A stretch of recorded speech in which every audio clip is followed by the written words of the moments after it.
The signal came through the deep space radio at 3 in the morning, ship time.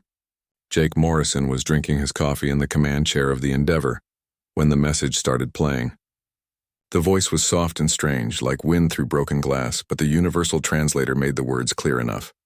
Please, anyone who can hear this message, we need help.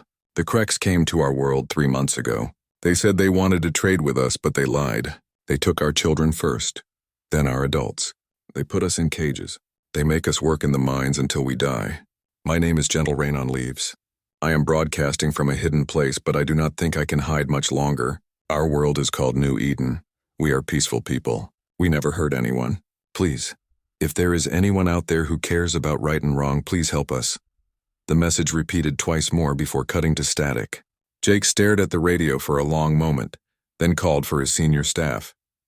Within an hour, the main conference room was full of tired faces and steaming coffee cups. Lisa Rodriguez arrived first. She was the ship's doctor, and the best alien biology expert Jake had ever worked with. Her dark hair was pulled back in a messy bun, and she looked like she had been reading medical journals instead of sleeping. "Did you run the signal through analysis yet?" she asked as she sat down. "Ryan is working on it now," Jake said.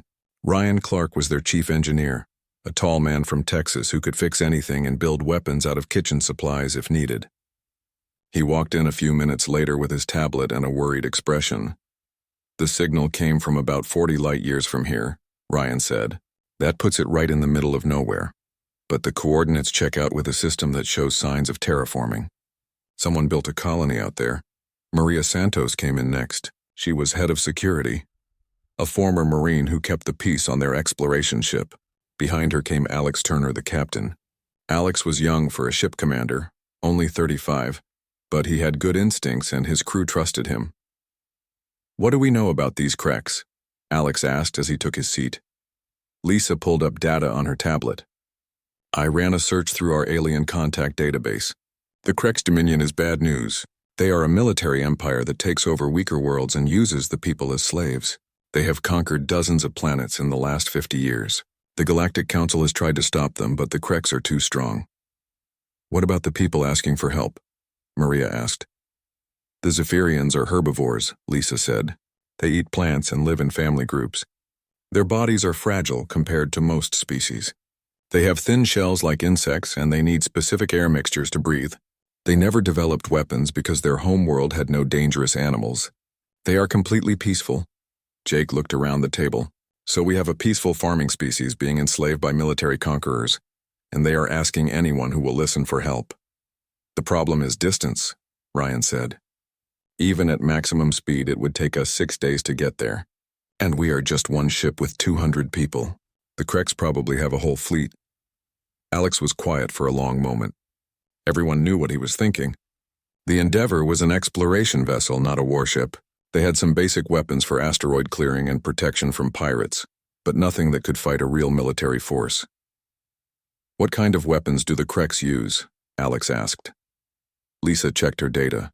"Standard energy weapons, missile systems, and boarding parties. Their ships are heavily armored. They use fear and overwhelming force to make species surrender without fighting. That works on species that evolved in safe environments," Maria said. "But it might not work on us." She was right, and everyone knew it. Humans came from Earth, which was not a safe place.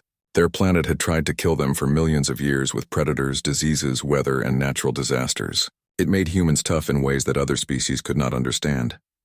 "We need to think about this carefully," Alex said. "If we go there, we might be flying into a trap. The Kreks might have hundreds of ships. We could all die, and it would not help the Zephyrians at all. But if we do nothing, those people will die anyway," Jake said. "And their children are already in slavery." Ryan leaned forward. "I have been thinking about our equipment. We have mining lasers that could be modified into weapons. We have construction mechs that could be turned into fighters. And we have one advantage the Kreks probably do not expect." "What is that?" Alex asked. "We are humans," Ryan said simply. "We come from a world that kills species for fun. We have been fighting for survival since we climbed down from trees. Every human on this ship grew up learning how to survive in conditions that would kill most aliens in minutes." Lisa nodded. "The Zephyrians said the Kreks put them in cages and worked them to death. That is exactly the kind of thing that makes humans angry, really angry. And angry humans are dangerous humans, Maria added. Alex stood up and walked to the window that showed the stars outside. I keep thinking about that message. A person hiding somewhere, probably scared to death, asking for help from anyone who would listen. What kind of people would we be if we just ignored that? Dead people maybe, Ryan said. But probably people who could still look at themselves in the mirror. The Kreks have never fought humans before, Jake said. They do not know what we are capable of. That gives us surprise on our side. How long would it take to modify our equipment, Alex asked Ryan. 2 days if we work around the clock. I can turn the mining lasers into ship weapons. The construction mechs can be fitted with armor and turned into fighters. It will not be pretty, but it will work. And medical supplies, Lisa asked. We have enough to treat our own people and some Zephyrian refugees if we can rescue them. I studied their biology. Human medicine works on them mostly. Alex turned back to the group. This is not a military decision. This is a moral one. Those people asked for help, and we are the only ones who heard them. The question is simple. Do we help them or do we pretend we never got their message? Maria spoke first. I say we help them. That is what humans do. Agreed, said Lisa. Count me in, said Ryan. Jake nodded. Those people need help and we can give it to them. That settles it for me. Alex looked around the table one more time. Then we are going to New Eden. Ryan, start modifying our equipment. Lisa, prepare medical supplies for Zephyrian physiology. Maria, work on combat tactics. Jake, plot us a course and prepare the crew for what we are about to do. What are we about to do exactly? Jake asked. Alex smiled, but it was not a happy smile. We are about to show the Kreks what happens when they mess with people under human protection. The Endeavor dropped out of hyperspace at the edge of the New Eden system, with alarms already blaring. The sensor screens lit up with contact markers, dozens of them, all painted in the angry red that meant hostile forces. Jake Morrison counted 47 Kreks ships surrounding the planet, from small patrol boats to massive dreadnoughts that could level cities. Well, said Ryan Clark from his engineering station, we definitely found the right place. Admiral Vextar was having his morning meal when his communications officer reported the new contact. The Admiral was a large Kreks, his scales dark green with red markings that showed his high rank. He had conquered 47 worlds in his 30-year career, and breakfast was his favorite time to plan new invasions. Probably scavengers, he said without looking up from his food. Send a patrol to investigate. If they try to interfere, destroy them. The communications officer hesitated. Sir, they are broadcasting on standard diplomatic channels. They claim to be from something called Earth, and they are demanding we withdraw from this system immediately. Vextar laughed, a sound like grinding stone. Demanding? One small ship against my entire fleet, and they are making demands. Put them on the main screen. I want to see what kind of fools we are dealing with. Captain Alex Turner appeared on the screen, standing on his bridge with his arms crossed. Behind him, the human crew worked at their stations with calm efficiency. To Vextar, they looked like primitive mammals, soft and weak. I am Admiral Vextar of the Kreks Dominion, he said. You have entered a restricted system. Leave now or be destroyed. I am Captain Turner of the human vessel Endeavor, Alex replied. We received a distress call from the Zephyrian colonists. You have 24 hours to release all prisoners and withdraw your forces. This is your only warning. The sound that came from Vextar was not quite laughter. It was the noise a predator makes when it sees easy prey. Human, I have never heard of this species. You have one small ship. I have 47. Do you understand mathematics, Captain Turner? I understand that you are enslaving peaceful people, Alex said, and I understand that this ends now. Bold words from someone about to die, Vextar said. Attack Formation 7. Destroy that ship. The first wave of Kreks fighters launched from their carriers like angry insects. There were 36 of them, sleek and fast, armed with plasma cannons and missile pods. They had never failed to destroy their targets. Kate Williams was ready for them. She was the Endeavor's best pilot, a woman from Colorado who had learned to fly in Earth's mountains where one mistake meant death. She launched in what used to be a mining pod, now fitted with improvised armor and weapons that Ryan had built from spare parts. This is Katie to all fighters, she said over the radio. Remember, we are not trying to win a fair fight. We are trying to survive long enough to complete the mission. The human fighters were ugly compared to the Kreks ships. They were boxy mining pods and construction mechs that had been turned into weapons of war in 3 days. but they moved in ways that made the Krex pilots confused and angry. Kate dove straight down toward the planet, using its gravity to build speed. 3 Krex fighters followed her, expecting an easy kill. Instead, she spun her ship in a move that should have torn it apart, bringing her weapons to bear on her pursuers. The first Krex ship exploded in a ball of plasma. The other 2 tried to follow her maneuver and lost control, spinning helplessly toward the planet's surface. "Impossible," said the Krex flight leader. "No species flies like that." "That is because no species evolves where we come from," Kate replied and shot him down. The space battle lasted 4 hours. The Krex had better ships and more experience, but the humans fought like nothing they had ever seen. When human ships took damage, they did not retreat. When they were outnumbered, they did not surrender. They just kept fighting with a stubbornness that drove Krex pilots to distraction. Maria Santos led a boarding party when the Endeavour took a direct hit that opened a hole in the hull. Instead of sealing the breach and retreating, she put on a spacesuit and led 12 Marines through the hole to attack the Krex ship that had damaged them. "Vacuum does not bother us much," she explained to her team as they cut through the Krex ship's hull with industrial plasma torches. "We come from a world where the air tries to kill us anyway." The Krex crew inside the ship panicked when armed humans came through their walls. They had heard stories about species that could survive in vacuum, but they had thought they were myths. Watching humans fight in hard space like it was a natural environment broke something in their minds. Admiral Vextar watched the battle reports with growing concern. His ships were winning, but not in the way they were supposed to. The humans were taking terrible damage, but they kept fighting. 3 of his fighters had been destroyed by ramming attacks. Ramming attacks? What kind of insane species used their own ships as weapons?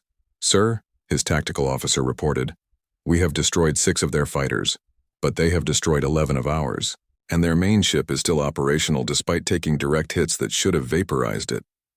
"How is that possible?" Vextar demanded. "They appear to have reinforced their hull with mining equipment. They are using industrial armor plating and construction techniques. It is crude but effective." Vextar stared at the tactical display. What are these creatures? Dr. Lisa Rodriguez was asking herself the same question about the Krex as she treated wounded crew members in the Endeavour's medical bay.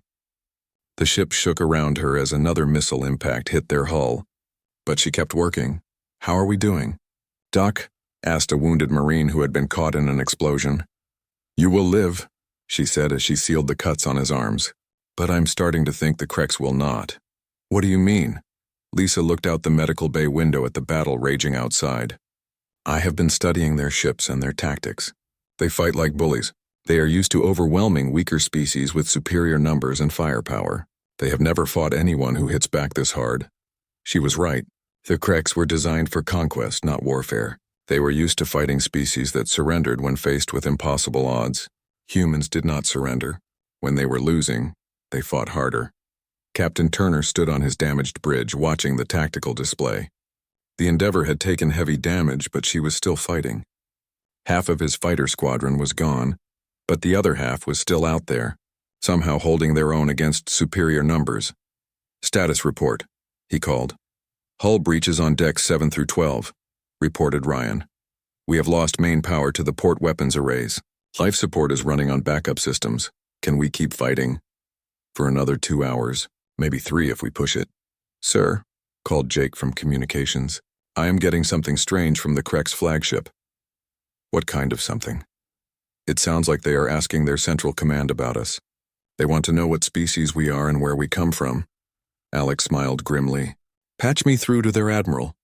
Vextar's face appeared on the screen again, but he looked different now. Less confident, more worried. "What are you?" Vextar asked without any formal greeting. "We are humans," Alex said simply. "We come from Earth." "Where is Earth? What kind of world produces warriors like you?"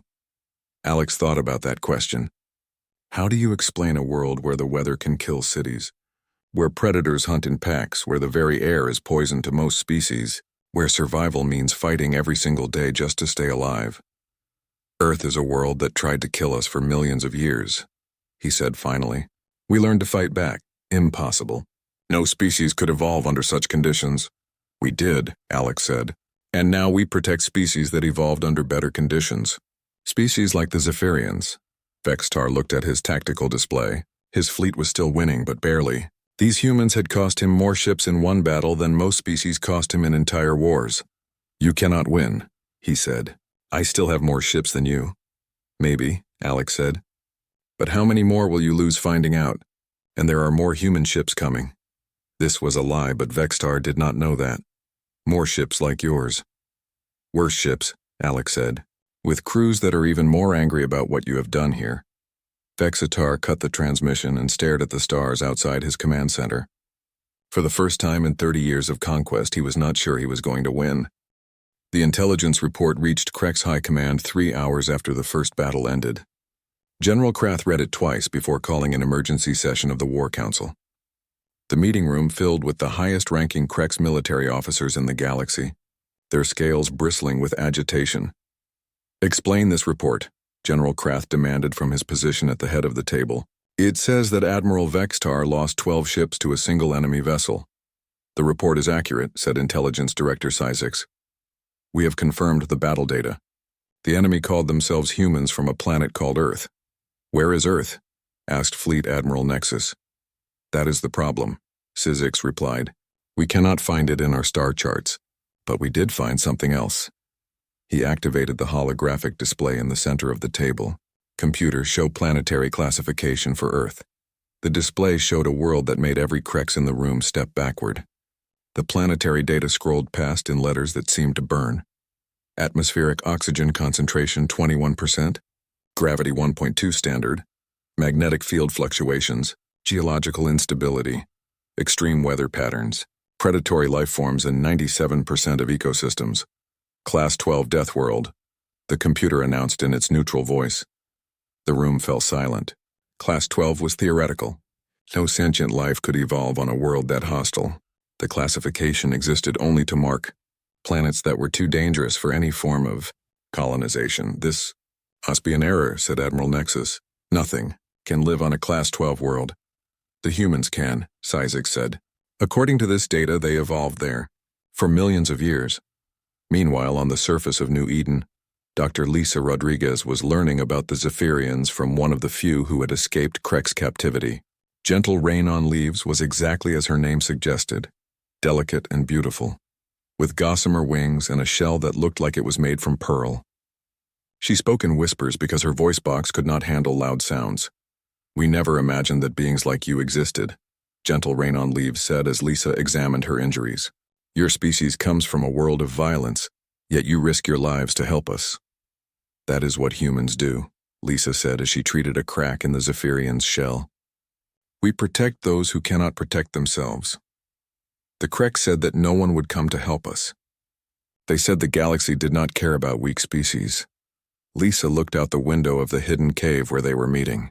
In the distance, she could see the Krek's labor camps where thousands of Zephyrians worked in the mines. They were wrong. "How many of your people will die to save us?" Gentle Rain on Leaves asked quietly. "As many as it takes," Lisa said without hesitation. On the Endeavor, Intelligence Officer Ben Carter was analyzing captured Krek's data systems. What he found made him call an emergency meeting with Captain Turner and the senior staff. "The Kreks have detailed files on hundreds of species," Ben reported. "They classify worlds by how dangerous they are to colonize. Most inhabited worlds are Class 3 or Class 4. A Class 7 world is considered extremely dangerous."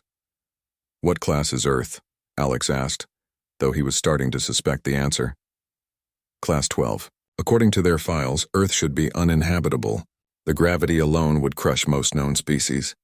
The oxygen concentration would be toxic to 90% of galactic life.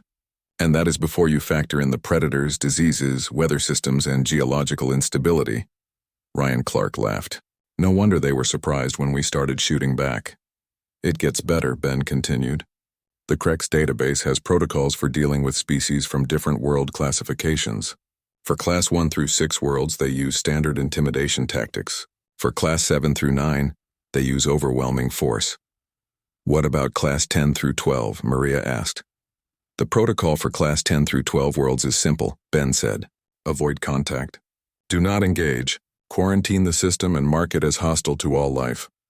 "But we are not hostile to all life," Lisa pointed out.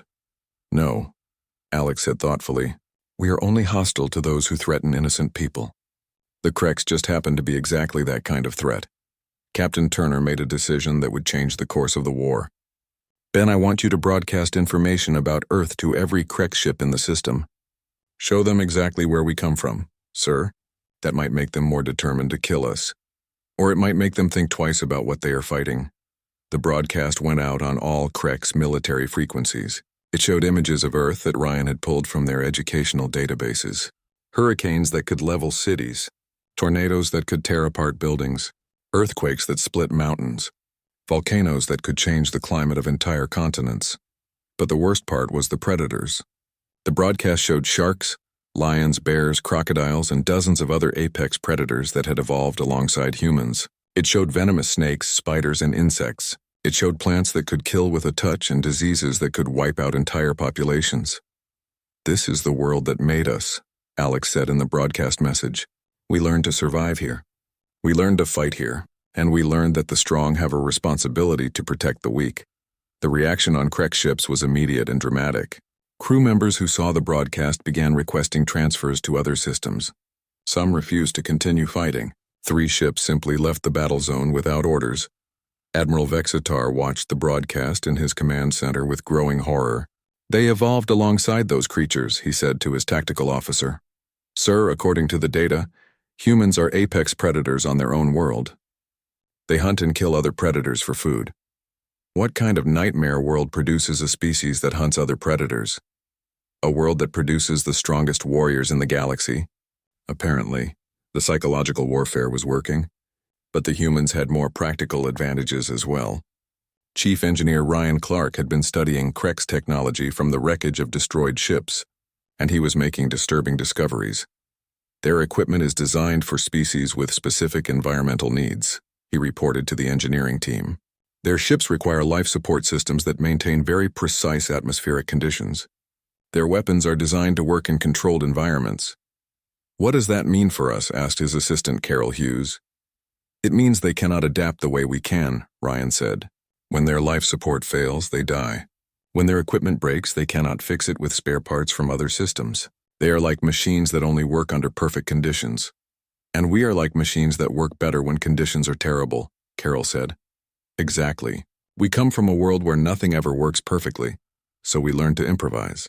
They come from a world where everything works according to plan, so they never learn to adapt. This difference became clear during the second battle, when Krex reinforcements arrived. 20 more ships jumped into the system, fresh crews ready for an easy victory. Instead, they found human fighters that seemed to defy the laws of physics. Kate Williams had modified her fighter again, stripping out the life support system and replacing it with extra fuel tanks. She could only survive in the ship for 2 hours without a spacesuit. But those 2 hours made her ship faster and more maneuverable than anything the Krex had ever seen. Control. This is Katie, she radioed back to the Endeavor. I am starting my attack run on the Krex flagship. Katie, you are outnumbered 20-1, Jake Morrison replied from communications. Good, she said. That means they will get in each other's way. She dove straight toward the center of the Krex formation, weaving between energy blasts and missile fire with precision that looked impossible. The Krex pilots tried to follow her, maneuvers, and found their ships breaking apart under stresses that human ships seemed to handle easily. How are they doing that? Demanded the Krex flight leader. Their ships are built like weapons instead of vehicles, his wingman replied. Everything is reinforced. Everything is designed to take damage and keep fighting. And their pilots fly like they do not care if they die. This was not quite true. Human pilots did care if they died, but they cared more about completing their missions. It was a difference that the Krex, who fought primarily for conquest and profit, could not understand. The battle ended when Kate Williams managed to damage the life support systems on 3 Krex ships simultaneously. The crews had to evacuate, abandoning their vessels. Human boarding parties secured the ships and began learning how Krex technology worked. We have prisoners, Maria Santos reported to Captain Turner. Treat them well, Alex ordered. Show them how humans treat captured enemies. This was another psychological blow to the Krex. Their military doctrine called for executing prisoners or using them as slave labor.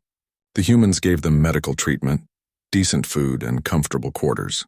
It was more kindness than most Kreks had ever experienced from their own officers. Admiral Vextar realized that he was not just losing a battle. He was losing the war for the minds of his own troops. Soldiers who had spent their careers conquering weaker species were beginning to question whether they were fighting for the right side. "Sir," his communications officer reported, "we are receiving surrender requests from ships throughout the fleet." "Surrender requests? From our own ships, sir. They want to stop fighting the humans." Admiral Vextar made the decision that would haunt him for the rest of his life at exactly 1400 hours.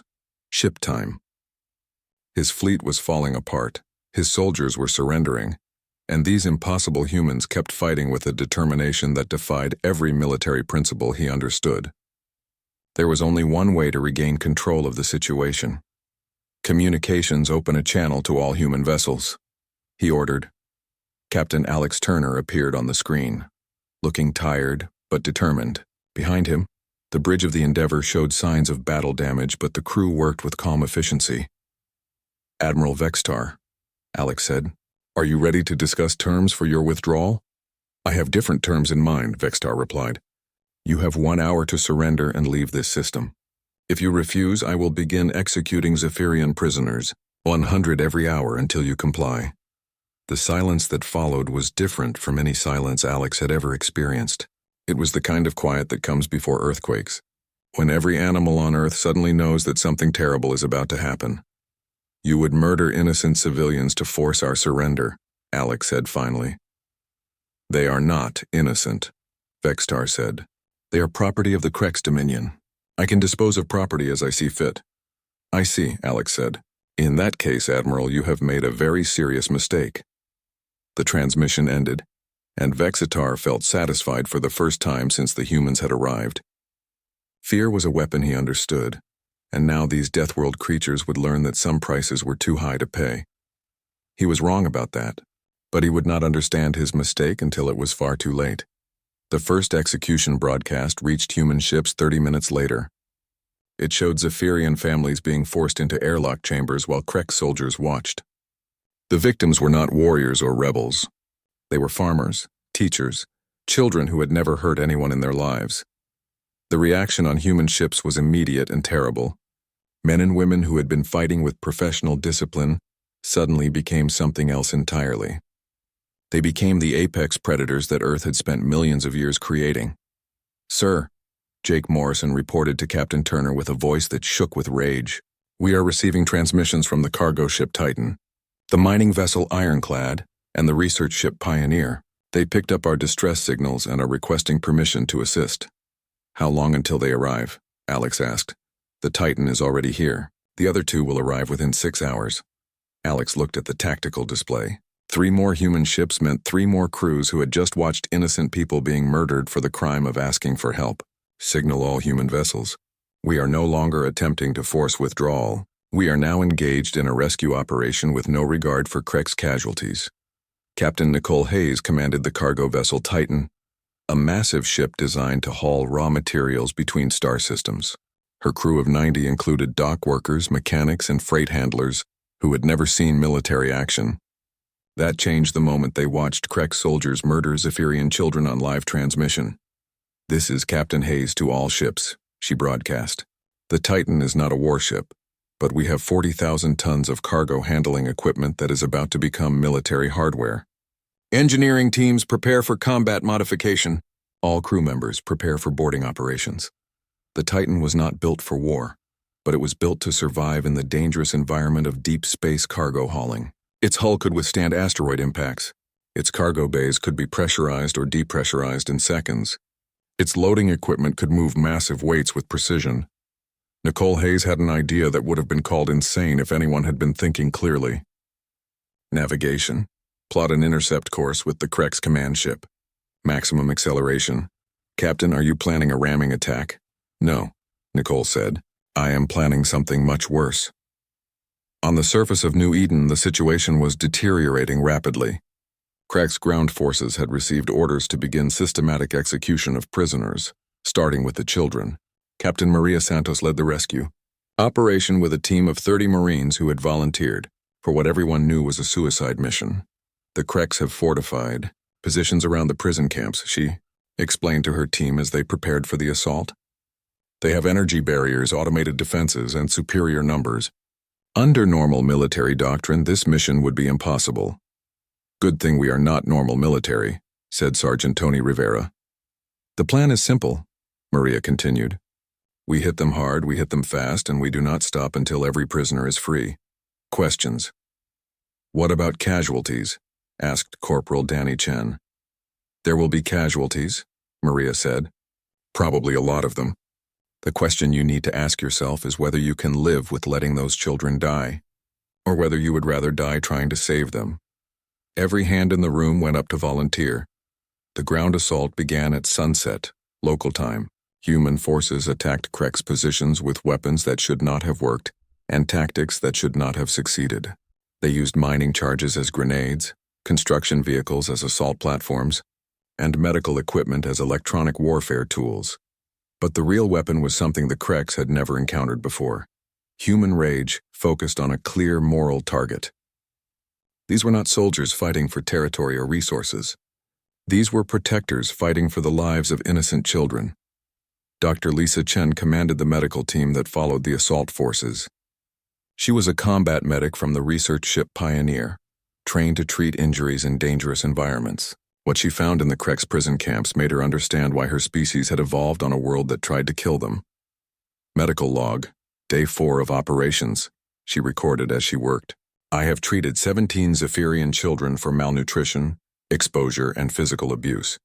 The Kreks have been using them for manual labor in conditions that would kill adult humans. The fact that any of them are still alive is a miracle. The miracle was that Zephyrians were tougher than they looked. Their delicate appearance hid a species that could survive in harsh conditions if they had to, but they should not have had to. Doc, called Sergeant Rivera over the radio. We found something in the lower levels of the prison. You need to see this. Lisa made her way through the rescued prisoners to the stairs leading to the underground sections of the camp. What she found there made her call for immediate backup from every human ship in the system. This is Dr. Chen to all vessels, she broadcast. We have found Krek's breeding facilities. They are conditioning Zephyrian children for permanent slavery, psychological modification programs designed to break their will and make them obedient workers. The silence that followed was broken by Captain Steve Johnson of the mining ship Ironclad. Doctor, please repeat that transmission. The Kreks are brainwashing children, Lisa said. Systematic psychological torture designed to destroy their ability to think for themselves. Some of these children do not even remember their own names. Captain Johnson was a quiet man from Montana who had spent 20 years mining asteroids in deep space. He had seen the worst that the universe could offer in terms of industrial accidents, equipment failures, and natural disasters. But this was different. This was evil, pure and simple. All vessels, this is Captain Johnson, he broadcast. We are no longer fighting a military action. We are fighting a war against monsters. I am authorizing the use of all available weapons and tactics. No restrictions, no mercy. The Ironclad was a mining ship, but mining in deep space required equipment that could break apart asteroids and process raw materials under extreme conditions. Johnson began converting that equipment into weapons of war. Engineering, prepare the plasma borers for surface bombardment, he ordered. Navigation, target all Krek's ground installations. Communications, broadcast surrender terms to all Krek's forces. What surrender terms? Sir. Unconditional surrender with immediate release of all prisoners, or we start turning their installations into craters. Their choice. Admiral Vextar received the human ultimatum as reports poured in from his ground commanders. Human forces were systematically destroying his positions with weapons and tactics that seemed to come from a nightmare. Worse, his own soldiers were beginning to refuse orders. Sir, his communications officer reported, we are receiving desertion notices from 40% of the fleet. They are requesting permission to withdraw from the system. Denied, Vextar snarled. Any ship that attempts to leave will be destroyed. Sir, they are not requesting permission from us. They are requesting permission from the humans. This was the moment when Vextar understood that he had lost more than a battle. He had lost the moral authority that held his empire together.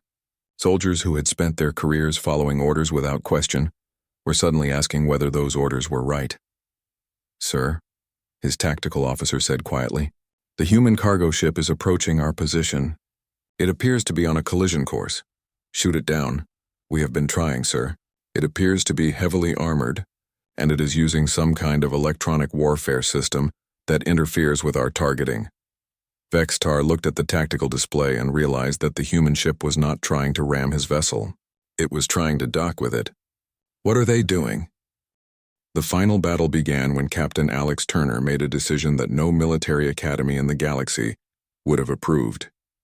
The Endeavor, already damaged from days of fighting, accelerated directly toward Admiral Vextar's command station at maximum speed, while emergency evacuation alarms echoed through the corridors. All hands. This is the captain, Alex announced over the ship's communication system. Prepare for emergency evacuation to assault pods. We are going to ram the command station and use the breach to board their facility. Chief Engineer Ryan Clark looked up from his console with something that might have been admiration. Sir, that plan is completely insane. Good, Alex replied. That means they will not expect it. The Endeavor struck the Krex command station with the force of a meteor, tearing through shields and armor that were designed to withstand planetary bombardment. The collision destroyed the front third of the human ship, but it created a breach large enough for assault teams to pour through. Captain Maria Santos led the boarding party into the station, followed by every human who could still fight. They moved through corridors filled with emergency lighting and alarms, past Krex soldiers who were too stunned by the impact to offer effective resistance. The command center is 12 levels up, Maria shouted over the noise of battle. We need to reach it before they can coordinate a defense. Behind them, engineer Ryan Martinez worked frantically to rig the station's power core for overload. He was a demolitions expert who had learned his trade clearing asteroid fields, and he understood how to make very large explosions in confined spaces. How long do we have? Asked his assistant, Carol Hughes. 15 minutes to rig the charges, then another 10 minutes to evacuate everyone, Ryan said. After that, this place becomes a very large firework. The Krex defenders tried to stop the human advance, but they were fighting an enemy that did not follow any tactical doctrine they understood. When humans encountered locked doors, they blew them up. When they faced superior numbers, they attacked anyway. When they took casualties, they kept advancing. Admiral Vextar watched the battle reports with the growing realization that his military career was about to end in complete failure. How many humans are aboard this station? He asked his security chief. Approximately 200, sir. And how many defenders do we have? 8,000, sir.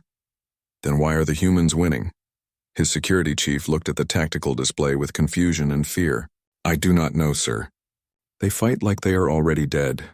They take risks that should be impossible, and they seem to know exactly where they are going. This last point was true.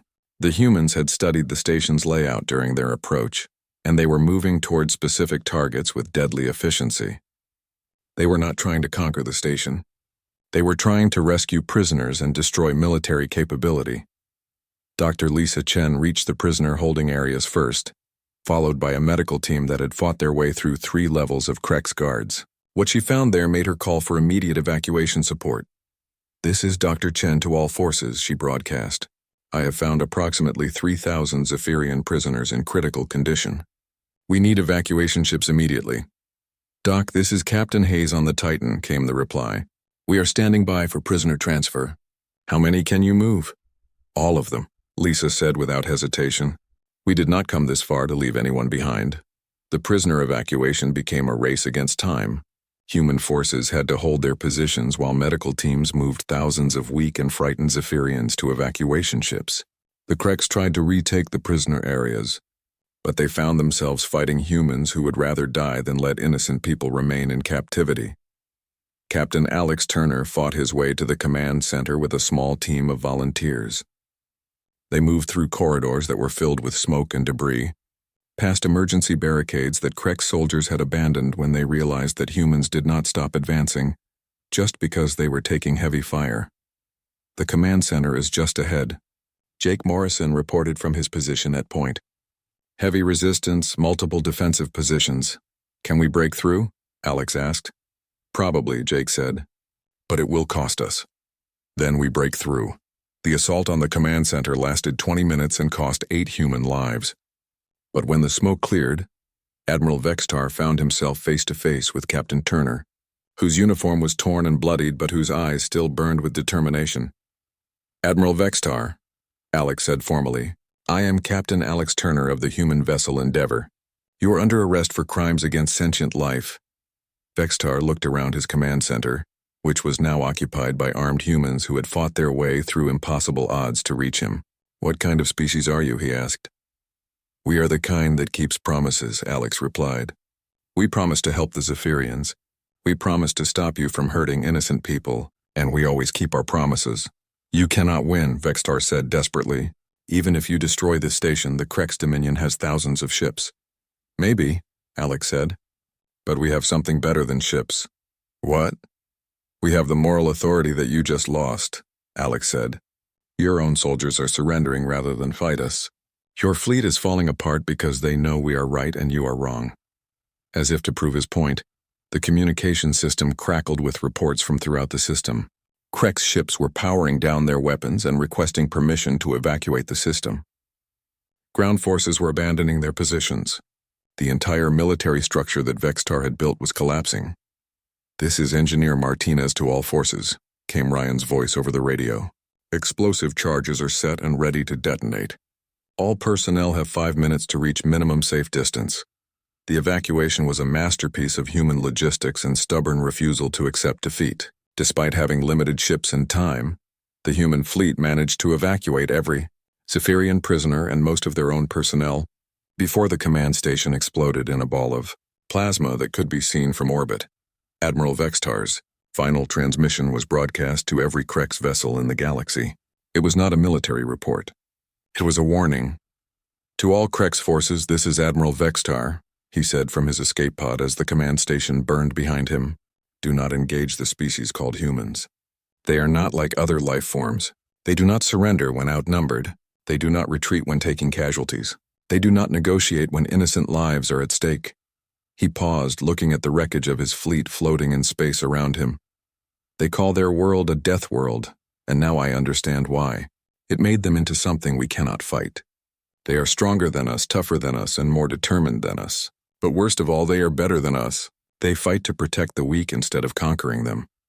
The transmission ended, but its effects rippled throughout the galaxy. Within days, Krex forces began withdrawing from systems where they faced potential human intervention. Other predatory species quietly abandoned expansion plans when they learned about the Deathworlders who protected peaceful civilizations. 3 months after the battle, the first human colony ships arrived at New Eden. They brought terraforming equipment, medical supplies, and engineers who would help rebuild what the Krex had destroyed. But more importantly, they brought a promise that the Zephyrians would never again face conquest alone. Gentle Rain on Leaves stood in her garden, watching human children play with Zephyrian young, while their parents worked together to build a better world. The garden was thriving again, full of plants from both worlds that had learned to grow together in alien soil. I never understood why your people were willing to sacrifice so much for strangers, she said to Dr. Lisa Rodriguez, who was helping her plant new flowers. Because that is what people do for each other, Lisa replied simply. That is what makes a civilization worth protecting. Captain Alex Turner stood on the bridge of the rebuilt Endeavor, looking out at the stars where human ships now patrolled regularly. The cargo vessels, mining ships, and research vessels had all returned to their normal duties, but with one important difference. They all carried weapons now and crews who knew how to use them. Sir, Jake Morrison reported from communications, we are receiving a distress call from the Altair system. A species called the Myrians is requesting assistance against raiders. Alex looked at his crew, seeing the same determination in their faces that had carried them through the battle for New Eden. Set course for Altair, he ordered. Maximum speed. Sir? Asked Jake. What should I tell them? Alex smiled. Tell them that help is on the way. Tell them that humans keep their promises. The Endeavor jumped to hyperspace, carrying its crew toward another world where innocent people needed protection. Behind them, New Eden continued to heal under the watchful presence of the species that had learned long ago that the strong have a responsibility to protect the weak. And throughout the galaxy, predatory empires learned to fear the sound of human voices answering distress calls with the same 4 words that had changed everything. Help is on the way.